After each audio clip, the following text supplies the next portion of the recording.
This show on Netflix was not on my 2025 bingo card.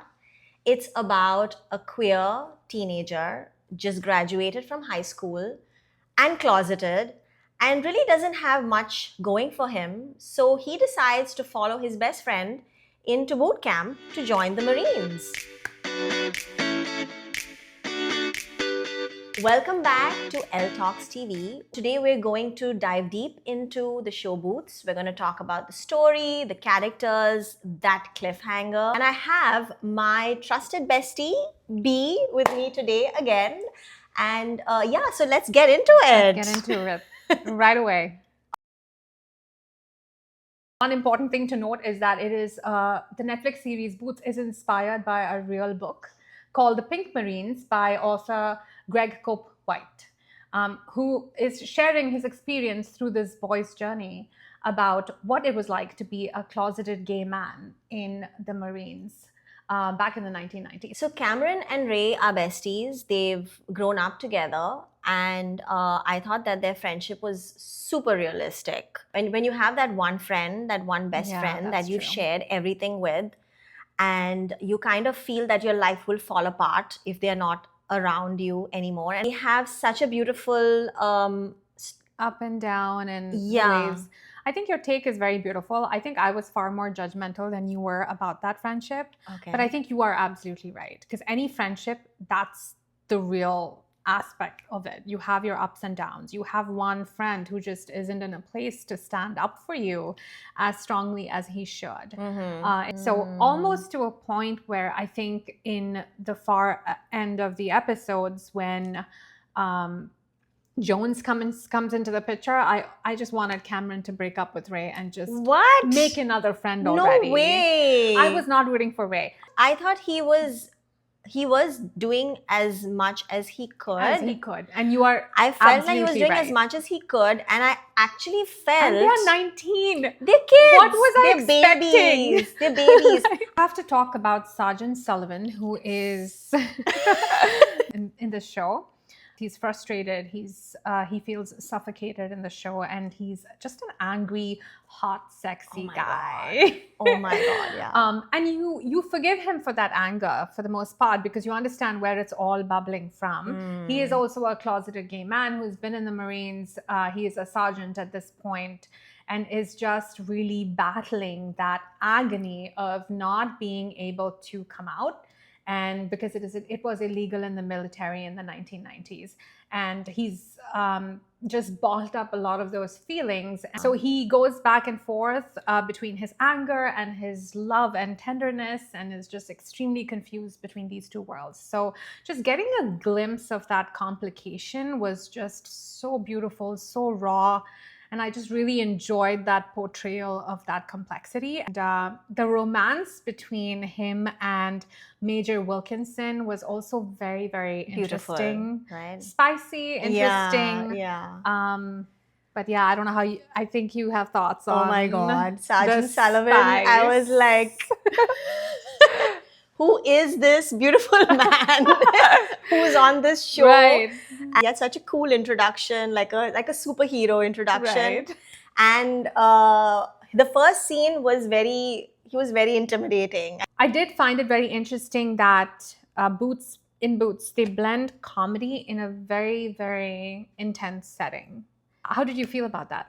I thought it was really good. It didn't make it like slapstick. It didn't make light of the situation, but it kind of broke the tension in a lot of scenes, especially the first episode where Cope is ready to bolt out of the boot camp. He sees the exit door and he's like, I'm getting out of here. I can't take it. And this is just day one, right? And his friend Ray is trying to get him to, he's trying to talk him out of leaving.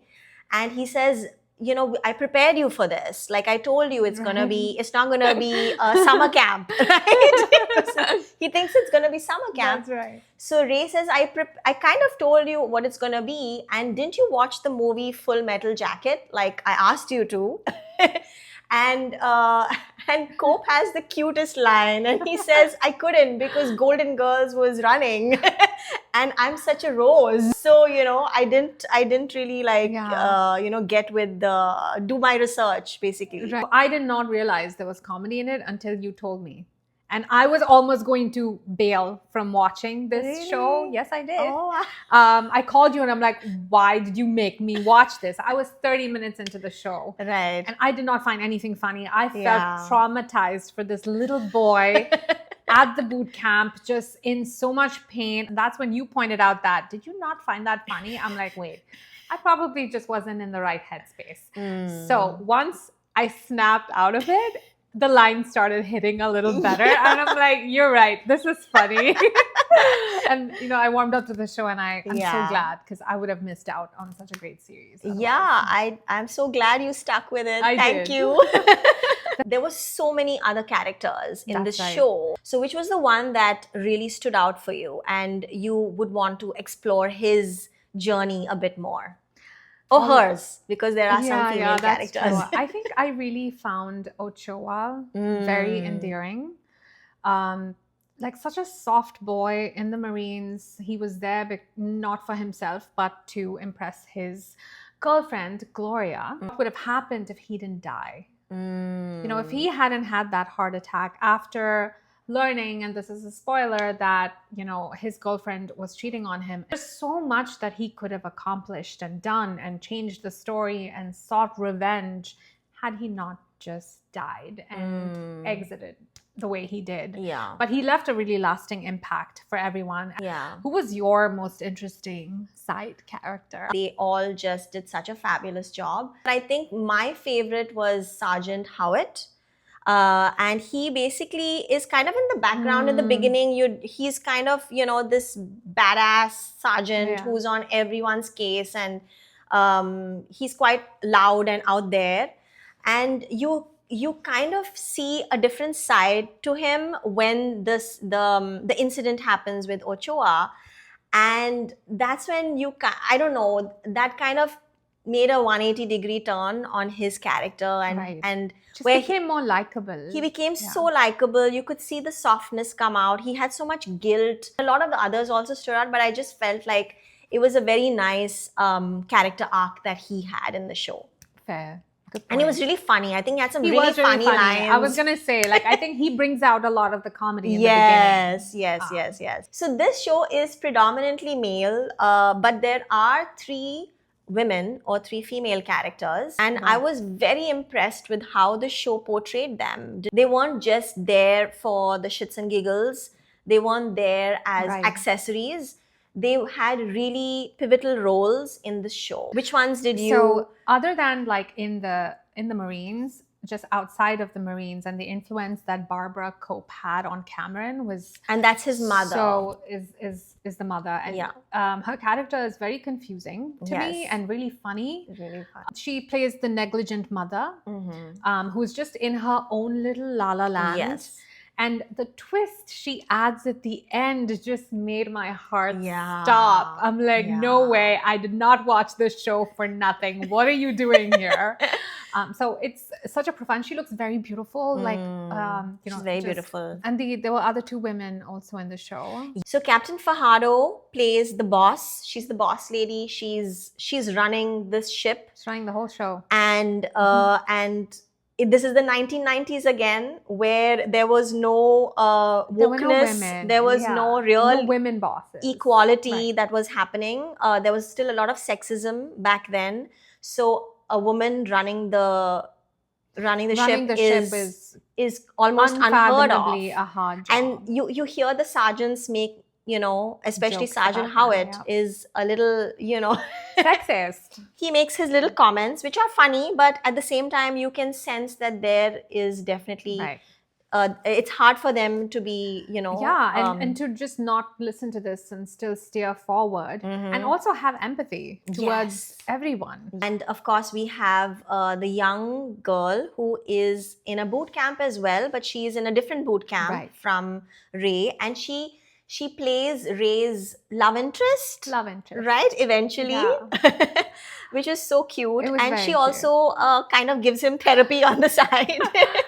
which was very Yeah. sweet too. Did It you was. did It you was- think she was helpful in Ray's journey? Yeah, it was just, when you see such a strong testosterone male cast, to see a girl there looking so pretty, it was just such a breath of fresh air. I'm like, oh, finally a girl. But she was not there just she to was look not pretty. there just to be pretty. Yeah. She was also in a boot camp. She also Yes. was in the same mission. She was Yes.